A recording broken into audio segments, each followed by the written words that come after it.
ito ang makikita nga tulad ng lungsod na itinayo sa ibabaw ng isang burol na hindi maitago. Walang taong nagsindi ng ilaw at pagkatapos ay tatakpan ng takalan.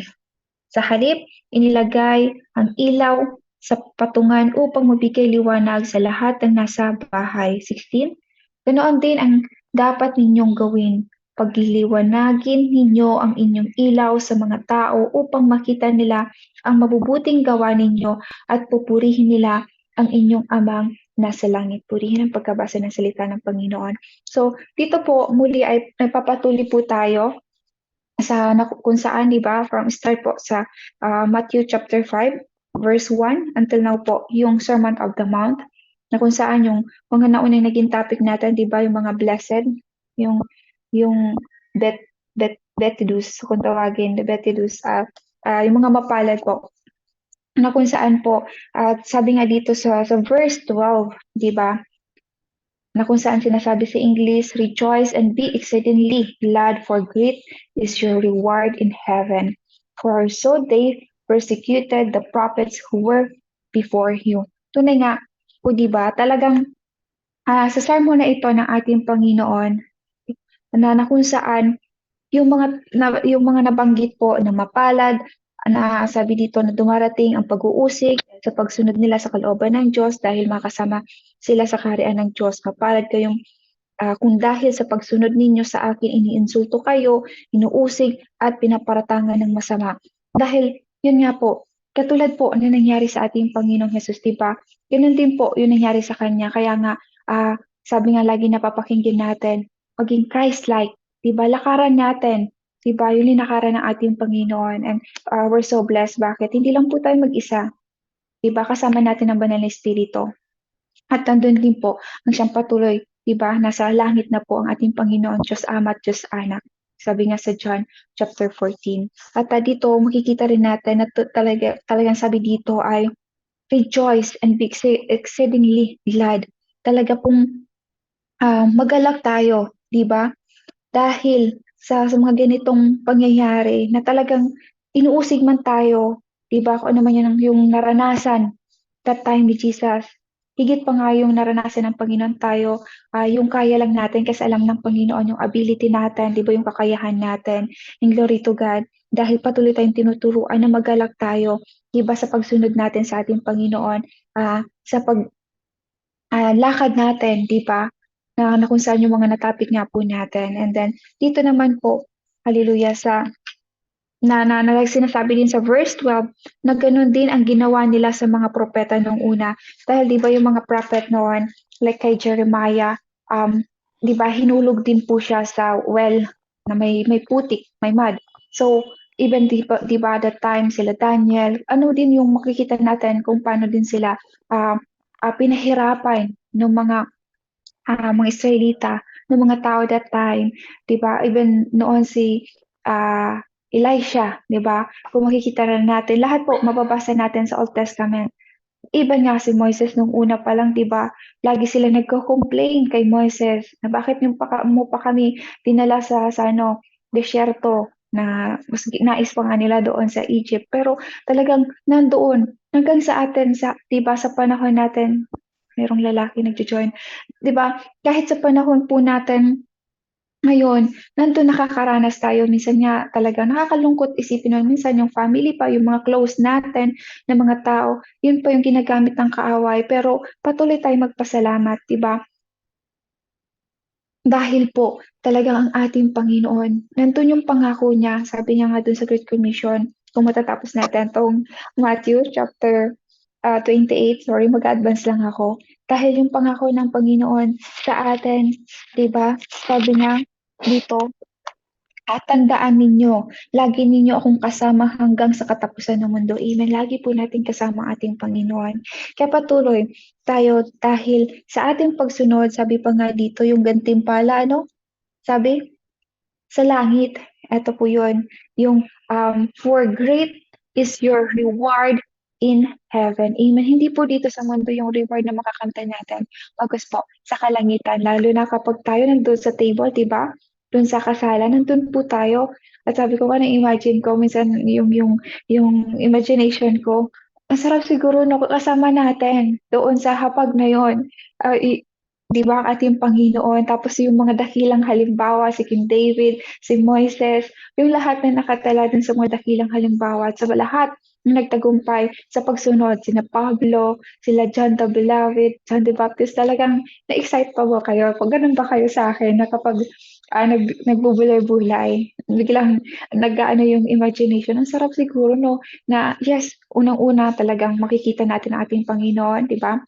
Diyos Ama, Diyos Anak talaga. Nandun yung mga dakilang halimbawa ng pananampalataya dun mismo. At tayo mismo magkakakitaan. Kung hindi man tayo magkakakitaan dito sa mundong ito, dahil magkakalayo po tayo, di ba? Kung hindi man tayo mabigyan ng pagkakataon na magkita tayo sa mundong ito, sa heaven po tayo magkikita-kita.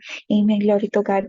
At yun po, another topic natin niya po, tonight talaga ay ang asin at ilaw, na kung saan dito sabi pa lang sa verse 13, you are the salt of the earth. So napakaganda, no? Kasi ano ba yung purpose natin sa life natin? Purpose pa, layunin ba ng buhay natin na magtrabaho abroad? Praise God. Pero hindi lang ito yung layunin talaga natin, di ba? Na kung nakapagbasa na nga po kayo nung aklat na The Purpose Driven, ni Rick Warren po ba yun? Naalala ko lang ano ko no'n elementary, yung mama ko po nag-ano ng bumili ng book na yon.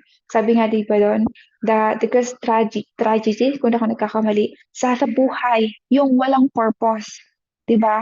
At, napakinggan ko rin no'n yung aral ni Pastor Peter Tana. Sa kanya naman yung, ah, yung wrong, yung purpose, yung pinaka-worst. Totoo naman po talaga, 'di ba? Kapag mali yung purpose natin, kapahamakan 'yon. So dito sa topic natin, na kung saan sinasabi ng Panginoon sa English, "You are the salt of the earth." 'Di ba? Sa verse 13 and sabi rin sa 14, "You are the light of the world." Praise God.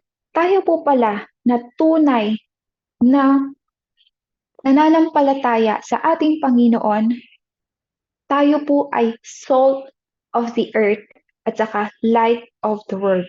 Diba? Tayo ay ilaw or asin at ilaw sa mundong ito. Praise God.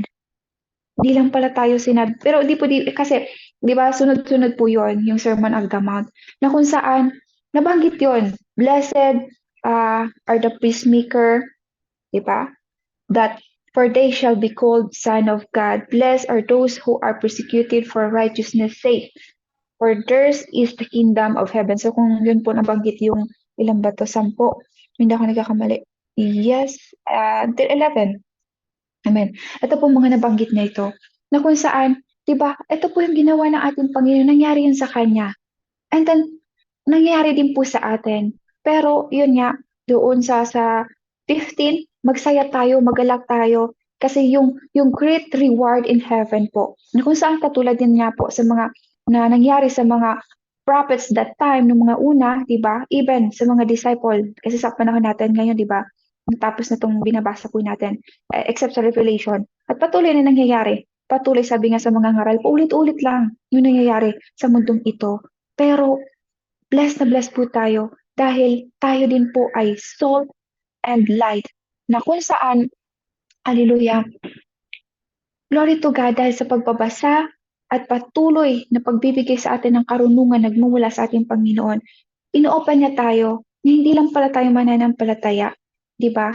Pagkos, yun nga po, lahat ng mananampalataya, asin at ilaw. Ano ba di ba? Kasi yung mga una, ito po yung principle, katulad po sa ating Panginoon na nangyayari. So, principle po ito sa pagsunod at maging masasabing Christ-like. At ito naman po yung purpose natin mga kapatid, maging salt and light na kung saan sa mundo, sa earth pa na ito nga po, sa mundong ito. Hallelujah. Nasabi nga dito, ngunit kung, hallelujah, but if the salt loses its flavor, how shall it be seasoned? Kasi nga 'di ba yung salt, kung sa panahon, sabi nga ni Google, yes God. So, na-search ko kasi nung time ni Jesus, 'di ba Roman Empire, ano ba yung kahalagahan ng salt noon? So sabi dito, kay Maring Google, sabi dito, Roman soldiers were partly paid in salt. It is said to be from this what they get the word soldier. Diba? Pasensya na ang aking dila hindi nakikisama. So, yung word na soldier or soldier, yun po pala yun from the root word salt, meaning to give salt. From the same source, we get the word salary, salarium. So, nung palang panahon, yung mga sundalo, ang binabayad din sa kanila or yun din po na isa sa mga parang katapat siya ng money na kung saan binabayad siya sa mga sundalo that time. So ganun pala siya kahalaga, 'di ba? Nung Roman times, nung panahon po ng ating Panginoong Jesus. At alam naman po natin na isa pa doon, ako na nakalakihan ko rin yun, yung lola ko, nakikita ko yun. Kasi pag wala, nung panahon na yun, wala pa kaming refrigerator. So bumibili at yung sa probinsya, di ba, isang araw lang, yung lalo na sa mga barangay na malayo po sa city, isang araw lang po yung palengke doon, Sunday lang siya. So bumibili ng isda. So pini-preserve po yung isda na yon, na lalagyan ng maraming salt tapos ipiprito siya. Tapos even yung Oo. mga karne noon, talagang 'di ba, linalagyan siya ng napakaraming asin tapos ilinalagay siya dun sa pausukan.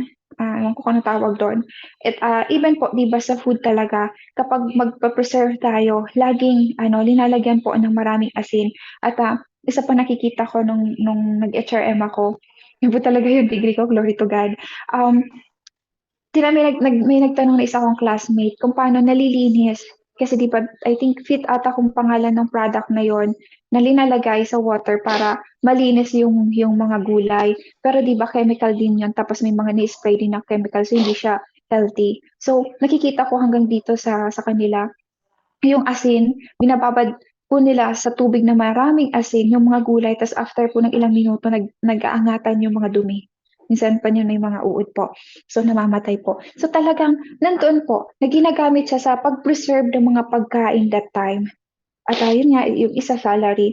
And then, at yung salt, di ba, sa panahon natin, hanggang ngayon, di ba, siya siyang seasoning na kung saan nagpapalasa, di ba, nag-i-enhance ng lasa ng pagkain. Kasi nga kahit mangga, inaano pa rin natin sa asin, di ba, para mas na-appreciate natin, mas nasasarapan tayo doon. So, kung yung salt po ay nakakapag-preserve ng mga nasisirang bagay, so tayo din po, bakit tayo nahalintulad na sabi, ay, hindi lang hinalintulad, bakit sinasabing you are, ang bawat isa sa atin, tayo ay salt of the earth. Dahil po, pwede tayong makapag-preserve na for example, meron man tayong kakilala or meron man tayong nakausap, yung pala, kikitilin na yung buhay niya kasi dumaranas siya na anxiety at depression. 'Di ba? Dahil po masasabing we are salt, ang lumalabas sa salita natin nakakapagbigay ng encouragement, 'di ba? Sabi nga sa Book of Proverbs, or hindi pa ako talaga nakapag-note. Hallelujah, kaya mga ano lang po ito. Hindi ko po masabi yung mga exact verse. 'Di ba sinasabi po sa verse, 'di ba? Yung salita nakakapagbigay buhay at maaari ring makamatay. Pero tayo po bilang salt, 'di ba? Sabi nga kung ito mang salt na ito bagal sa pagsira, decay, di ba pagkabulok ng mga pagkain na ito, tayo po bilang mga Kristiyano, di ba, nakakapag-encourage din po tayo, di ba? At o kaya kung sila man ay lugmok sa problema, anumang suliranin, praise God, kapag ang lumalabas sa bibig natin, di ba, Word of God, makapagbigay ng buhay, mabibigyan sila ng pag-asa. Yung mga taong wala ng pag-asa, magkakaroon ng pag-asa. Kaya nga, pero meron po ditong warning, sabi dito, but if the salt loses its flavor, how shall it be seasoned? Diba? Paano nga ba makakapagbigay pa ng lasa kung wala na? Sabi nga dito, wala na itong pakinabang, kaya itinatapon na lang at tinatapak-tapakan ng mga tao. So, kaya ganun po kaimportante, di ba? Yung asin, kasi po, may mga hindi lang po sa depression, hindi lang sa mga suicide, even 'di ba, sa mga Bakit nga ba ngayon dumadami yung pumapatay, pinapatay, nare-rape, lalo na sa ano natin, country natin, di ba? Talamak ang issue, 8 years old, minsan kamag-anakan na lang din mismo, di ba? Sila pa po yung ginagamit ng kaaway, excuse me, para ibenta. 'Di ba? Yung sa panahon natin, 'di ba? Talagang napakarami yung teenage pregnancy. Ang daming naghihiwalay. So, pero hindi natin sisisihin, sabi nga 'di ba, sa Second Timothy chapter 3, yung last day, 'di ba? Sa panahon natin, wag natin sisihin yung mundo. Kasi yung mundo ganito na. Kasi iba na yung henerasyon na to. Wait, you are the salt of the earth. Mga kapatid, ang tanong natin sa sarili natin, nasaan na yung salt na makakapag-delay, na makakapag-preserve, di ba, ng buhay? Hallelujah. Makakapag-preserve, hallelujah, ng, kasi tayo dapat yung nagiging powerful influence sa mundo. Hallelujah. Tayo mga tunay na nakipag-isa sa Panginoon. Hindi yung tayo po yung magiging cause para lang madagdagan pa yung mag-divorce, madagdagan pa yung mag-suicide, madagdagan pa yung mga hindi magagandang pangyayari sa mundong ito. Kaya nga sinasabi ng Panginoon, ang bawat isa sa atin, ako at ang bawat isa sa atin na nandirito, you are the salt of the earth. Bakit nga ba nagkakaroon na nasasabi dito, nawawala yung lasa, nawawalan pala ng lasang asin? Diba? Ni-imagine po ba natin yun? Pero na-allow, diba? Or nangyayari yun kapag natitikitan na ng mga dumi. Diba? Kapag diba, ang yung isang mananampalataya, na-surround ka ng mga ungodly people, ng mga ungodly things na makapaglayo, doon nawawalan ng lasa yung asin. Ganon din tayo, doon nangihina yung ating pananampalataya. Diba? Dahil sa mga combination, diba, na mga bagay doon sa asin na yon, wala, nawawalan na ng lasa. Kasi naalala ko lang po, kasi dito, diba, glory to God, po talaga, nandito kami sa Israel. So, nandito, yung pinaka-lowest part ng earth, diba, yung Dead Sea, na alam naman natin, walang nabubuhay na nilalang doon yan na Dead Sea. Tapos meron po kasi pag pupunta ka doon sa pinaka parang tourist spot nila at saka kung saan mayroon talagang pwedeng lumangoy, nandun po. Matadaanan yung isang company dyan. So sa gabi, talagang ang kinanyakal, ang ganda na parang ano siya parang pasyalan. Pero pag umaga na dinaanan mo yun, ito pala itsura niya. Ngayon, may mga tambak-tambak po yan na asin. So, talagang nandun po, yung kaya nga diba may refine, yung talagang pinaproseso din po yan. Inaalis nila ay nakatambak lang doon, yung parang mga dumi, para lumabas yung talagang ginagamit nating salt. Kaya sabi ko, ganito pala yung pagpaprocess ng salt. Kaya kung sa mga kasamaan ko po dito sa bansang Israel, kung nakapunta na kayo doon, di ba meron doon, parang tambak lang yung maputi sa labas. So, yun na po, for sure na talagang hindi na yun magagamit kasi yun yung mga may contaminated ng dumi na hindi healthy rin kapag sinama sa pagkain. So, ganun din po tayo. Huwag natin sisihin ang mundo.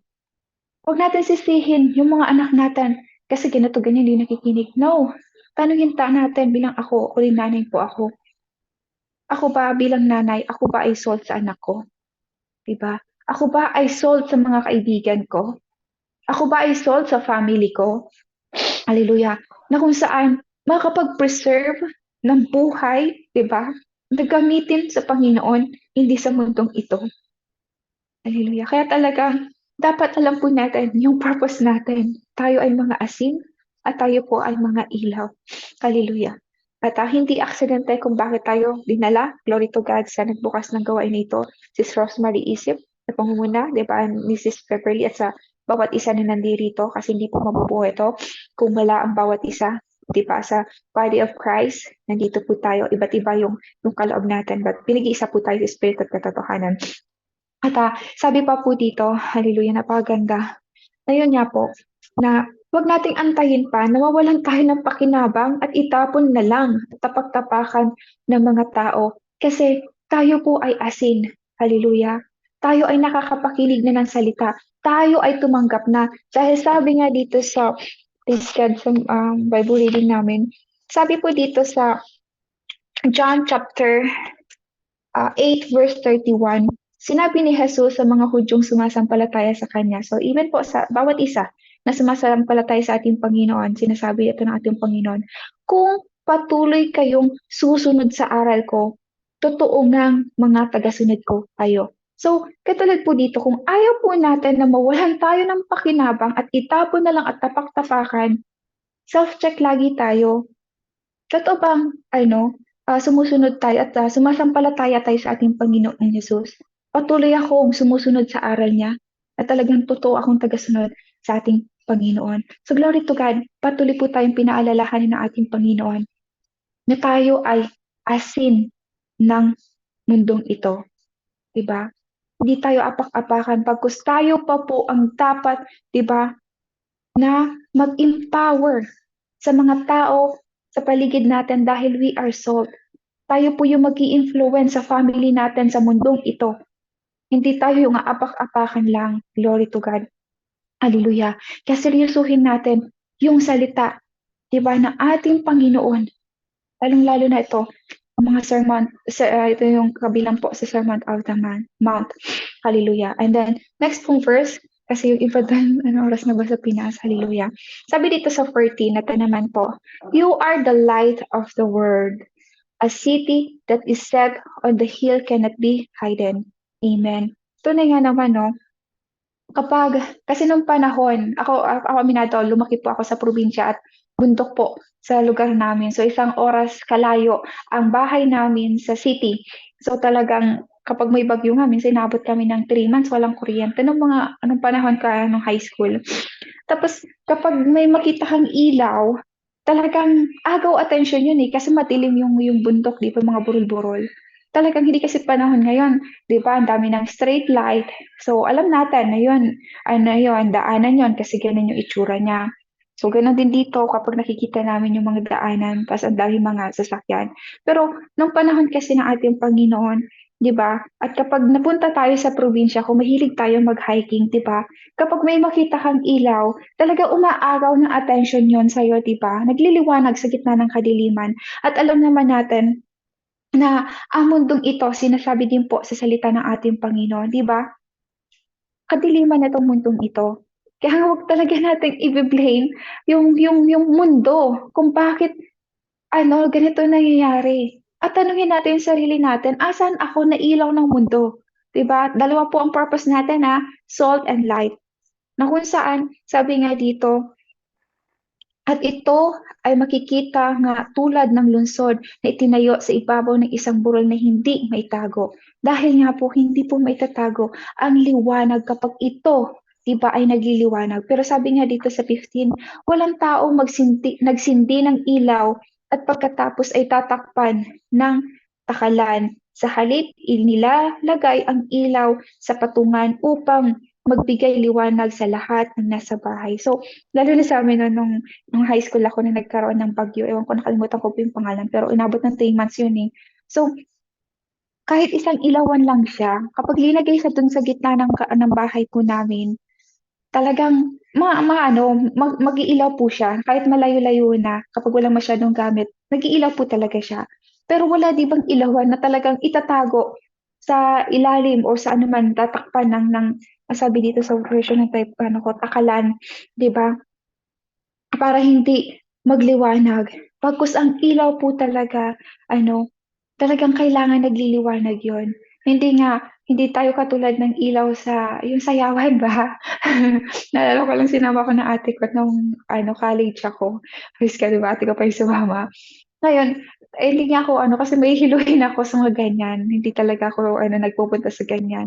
'Di ba yung sa sayawan, yung nagbi-blink-blink. Yung iba naman, hindi naman tayo yung laser na kung saan napakatinis tapos ganun lang siya. 'Di ba? Talagang ilaw na magliliwanag. Praise God. At bilang tayo mga kababaihan at nanay, 'di ba? Tayo ay ilaw ng tahanan kung tawagin. Praise God. Talagang kailangan nagliliwanag po tayo mga nanay, tayo mga kababaihan sa ating pamilya. So, hindi po kailangan natatakpan tayo ng mga problema na na-encounter natin sa family because glory to God, tayo po ay ilaw ng mundo. Lalong-lalo na, hallelujah, tayo ay ilaw. Hallelujah, na binigyan ng ilaw ng ating Panginoon. Dahil sabi nga, at alam naman po natin ng ating Panginoon, sinasabi nga sa John 8 verse 12, sabi po dito, hindi yung verse, Lord, sabi dito, muli nagsalita si Jesus sa mga tao, ako ang ilaw ng mundo. Ang sumusunod sa akin ay hindi mamumuhay sa kadiliman, kundi magkakaroon ng ilaw na nagbibigay buhay. Amen. So, hindi lang po ilaw, di ba?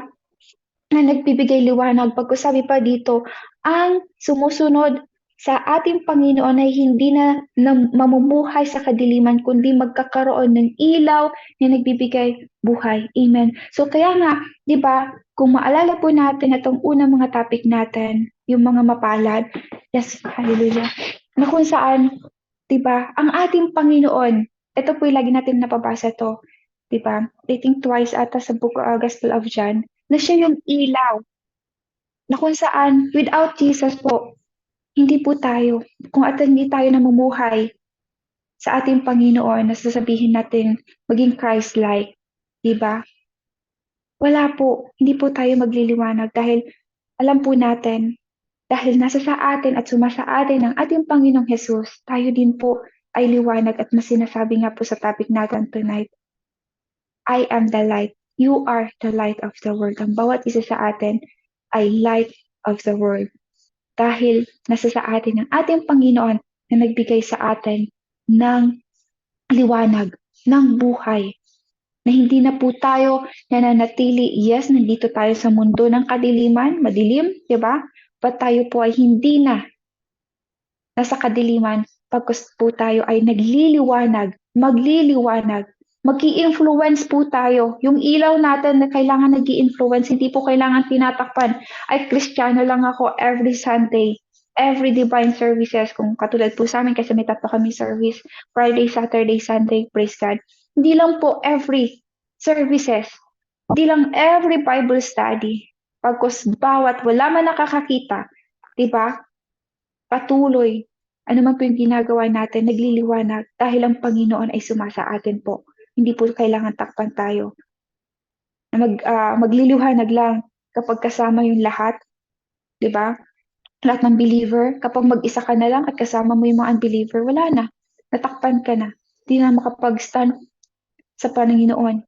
Di ka na makapagtayo na, ay, tunay ako mananampalataya. Hallelujah. At sabi pa nga po dito, hallelujah. Sabi po dito sa 15, walang tao, sorry.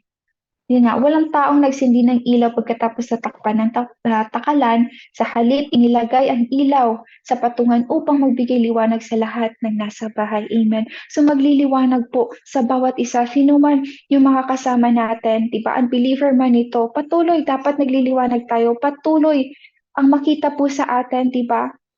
Hallelujah. Liwanag, bibigay po tayo ng inspiration sa mga tao, di ba? Ng pagpapala. Hindi yung liwanag ka nga, pero ang lumalabas, sasabihin mo, I am the light of the world. Pero ang lumalabas, puros complain. Liwanag pa kaya yon? Diba? Puros negativity. Puros curse. Puros complain sa buhay. No, kaya nga dito, sabi dito, nagbibigay liwanag sa lahat ng nasa bahay. Amen. Na kung saan, magbibigay ka ng encouragement sa mga taong wala ng pag-asa. Magbibigay ka ng blessing, hindi lang material. Diba? Maging pagpapala ka, saan man tayo dalhin, ano man yung trabahong ipinagkakatiwala sa atin ng ating Panginoon, alala ko tuloy si Joseph, diba? Nasa bilangguan man siya, pero ginagamit pa rin siya, diba? Ano man yung hinahawakan niya, pagpapala. Kasi ilaw din siya. Kung saan man siya dinala ng Panginoon, naging ilaw siya. Ganon din po tayo. Hindi lang yung mga dakilang halimbawa, pagkus napakalinaw. Ang sino mang sumusunod, diba? At nagpapatuloy na sumunod sa aral ng ating Panginoon, tunay na tagasunod ng ating Panginoon, tunay na sumasampalataya. At sabi dito sa 16, praise God, ayan, malapit na po ako. Mag-over, ako time. Hallelujah. Sa 16, sabi dito, let your light so shine before men. Amen. Hallelujah. Dapat po, sabi niya, pagliwanagin ninyo ang inyong ilaw sa mga tao.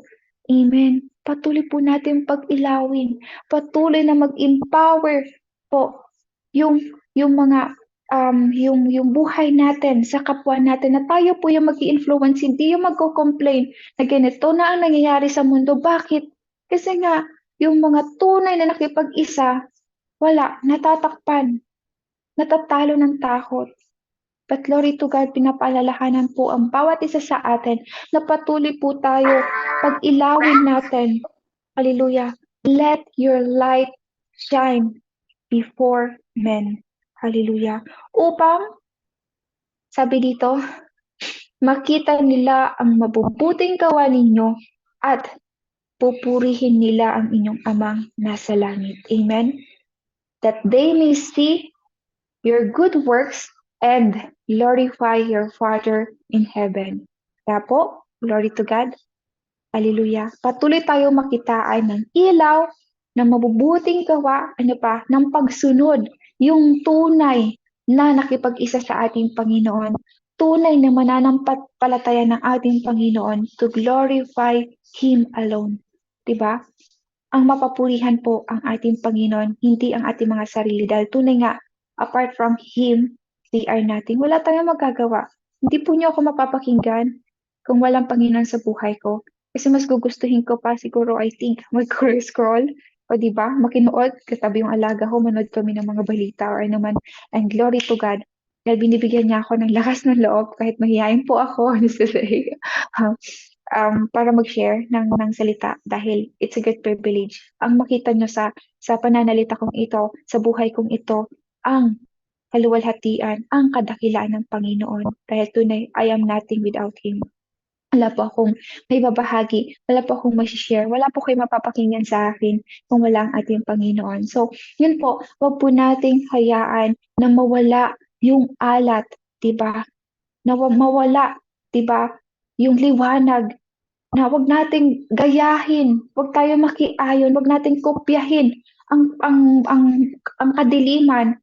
Pagkos talaga po, yung ano man, wag nating kopyahin yung kadumihan na magpapakontaminate sa atin bilang tayo ay tunay na nakipag-isa sa ating Panginoon, tayo mga mananampalataya. Sabi nga dito, believers are salt and light. Hallelujah. Kaya po lagi po nating alalahanin, yes Lord, hallelujah, na yung purpose ng buhay natin. Hindi naman po sinabing, oh, maging ilaw ka, maging asin ka, pagkus napakalinaw, you are. Tayo na po, hindi na yung kapag sinunod mo to, saka ka magiging asin. Hindi po. Ikaw, ano na tayo? You are the salt na. Tayo po ay salt at asin na po. Ay, tayo ay salt and light na po. Salt of the earth and light of the world. At lagi po nating seryosohin mga kapatid ang salita ng ating Panginoon na hindi lang natin napapakinggan pagkus talaga mamunga. Diba? Yun naman po nais ng Panginoon. Sabi, naalala ko lang yung sa John, diba? Yung mga sanga na hindi namumunga, diba? Pinuputol kasi nililinis nga po tayo para mas lalong mamunga. Pero kapag ayaw talaga hindi namunga, di ba puputulin? So katulad din itong salt. Wala nang lasa, wala nang silbi, sorry for the word. Yung wala nang pakinabang, sabi dito. Ano, itatapon at tatapak-tapakan.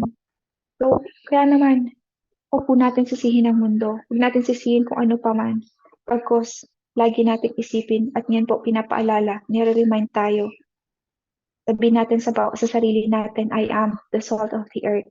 I am the light of the world. At purihin ang ating Panginoon. Dahil ito yung purpose natin. Tayo po yung mag-influence sa mundong ito na puno na ng diba? Kasamaan, kitang-kita na po natin sa yung sinasabi sa 2 Timothy chapter 3, diba? Kasi nga, bakit? Wala na. Nasaan na yung kailangan magliwanag? Nasaan na yung dapat patuloy na maging asin? Praise God. Hallelujah, na patuloy na mag-enhance ng taste, diba? Kaya nga, tayo din bilang mga asin, yes po, nag-aalat tayo, lalong-lalo na kapag kasama natin, di ba? Kapag nagsasama-sama yung mga asin sa shaker. Pero wag tayong dapat nakakulong doon, na tayo na lang lagi magkasama. Napakaganda talaga, lalo na yung Great Commission sa Matthew 28, di ba? Kasama din po natin ating Panginoon. Patuloy na maging ilaw at asin tayo sa lahat ng mga tao na hindi pa nakakakilala sa ating Panginoon. Sa mga tao na meron palang mga problema, anxiety, yung hindi po mapapakinggan pa sa atin yung mga complain, makikiayon pa tayo, kukupihin pa natin ang mundong ito. Pagkos tayo po, hallelujah, yung makakapag-inspire, magiging soul, di ba, magpapalasa, di ba, hallelujah, sa kanilang mga buhay. Tayo po yung mag-iilaw, bibigyan liwanag sa mundong ito ng kadiliman. Hallelujah. Kaya, glory to God. Yun po ang maishishare ko sa Diyos ang kapapurihan na tayo po, again, masasabi natin sa sarili natin, I am the salt of the earth. I am the light of the world. Tayo na po yun. Hallelujah. At i-claim na po natin at patuloy natin, di ba? Hallelujah. Maging powerful po tayo to influence the world sa lahat na nakapaligid sa atin. Work man ito, workplace, mga kaibigan natin, katrabaho, pamilya, hallelujah, mga anak, amen. At every time, kung sila din po ay magliliwanag at magiging asin, yun po ang siyang patuloy na mag-i-influence at yun din po ang nais ng ating Panginoon, di ba? Kaya seryosohin po natin ang salita ng ating Panginoon to glorify Him alone, di ba? Na siyang patuloy natin mapapurihan at patuloy natin pagliwanagin ang ating mga ilaw. At lahat ng ginagawa natin, kaya nga, praise God sa mga life testimony, di ba? Talagang napapakinggan natin kung paano, di ba? Dapat natin laging papurihan ang ating Panginoon sa lahat ng ginagawa niya sa ating mga buhay. At patuloy niyang pinapa-amaze tayo. So, yun lamang po ang aking maibabahagi. Nawa po ay na-bless ang bawat isa sa atin at patuloy na glory to God. Yung purpose natin, lagi natin isa pamuhay, maging salt and light. At patuloy na kung hindi man, Lord, help me, yung purpose ko, yung laging tama, hindi yung baka mali na yung purpose ko. Nadala pa tayo sa kapahamakan at huwag tayong makontaminate, di ba? Huwag natin i-allow yung mga dumi. Baka yun nga, maging walang pakipakinabang. Sayang naman po, lalo na nagpupuyat na tayo. Patuloy na maging ilaw at asin po tayo. Lagi pong mag-reflect sa ating mga buhay. Diba? Hindi mo sasabihin, I am the salt. Kahit hindi mo nasabihin, talagang makikitaan ka na po na ikaw ay salt ng mundong ito. Ikaw ay ilaw ng mundong ito. Siyang patuloy na nag-influence, nagbibigay kalakasan sa bawat isa. At higit sa lahat, ang laging mapapurihan lamang ang ating Panginoon. Dahil siya po ang nagbibigay sa atin ito. Diba? Siya yung nagbigay ng sermon na ito na nagpapaalala sa lahat ng believers, sa lahat ng tunay na sumasampalataya. Tayo po ay ilaw at asin. Hallelujah. Tayo po'y manalangin naman namin na sa langit. Maraming salamat, Panginoon Lord. Hallelujah sa salita. Hallelujah na binaba mo sa bawat isa sa amin, Panginoon Lord, na ikaw ang siyang patuloy na kumatugon sa bawat libal ng aming pananampalataya, na siyang patuloy ka mapapurihan, mapangiti, yes Lord, sa lahat ng ginagawa namin, Panginoon Lord, na lagi ka namin mapapurihan, mapasalamatan, yes Lord, mapangiti sa aming mga buhay, bilang kami ay asin at ilaw ng buntong ito, Panginoon Lord, na ikaw siyang patuloy, Ama, hallelujah, nagpo-provide ng lahat, Panginoon Lord. Yes, Lord, nagsusustain. Ikaw ang author and finisher ng aming faith. Kaya Ama, patuloy ko pong pinagkakatiwala ang bawat isa sa aming Panginoon Lord. Hallelujah. Na siyang patuloy na maging ilaw at asin saan man kami dalhin ang aming mga paa dahil ikaw din po ang aming kasama, Panginoon Lord. Salamat sa imbanan ng Espiritu na siyang patuloy na nag-i-empower sa bawat isa sa amin na hindi man namin, Lord, alam yung sasabihin, but ikaw sa tulong at gabay ng imbanan ng Espiritu ay patuloy ka, Panginoon Lord, naglalagay ng mga salita na huwag po kaming matakot pagkus, Lord. Yes, Father God, maraming salamat sa privilege, Panginoon Lord. Hallelujah.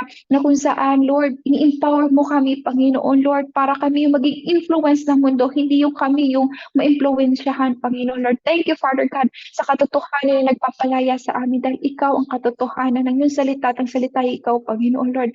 Salamat sa buhay, salamat sa mga kababaihang ito, Lord, na sinasabi, Lord, we are the light of your family, Panginoon Lord. Kaya Ama, salamat, patuloy ka magliwanag sa buhay ng bawat isa sa amin, Panginoon Lord. Salamat sa patuloy mong paglayo sa amin, Panginoon Lord. Patuloy mo, Panginoon, pag-surround ng mga godly people, Panginoon Lord. At higit sa lahat, Ama, patuloy mo din po kami gamitin to glorify you alone sa aming mga buhay. Na ikaw siyang patuloy namin, Lord, hallelujah, maluwalhati sa buhay na pinagkaloob mo po sa bawat isa sa amin, even sa aming mga trabaho, anumang mga tao na kapaligid sa amin, Panginoong Lord. Maraming salamat, hallelujah, sa fresh revelation na inihayag mo, Panginoong Lord, sa araw na ito. Hallelujah, sa iyo lamang ang kapapurihan, papurit, pagsamba sa mataas na pangalan ng ating Panginoong Hesukristo. Amen and amen. Amen. Please listen. Amen.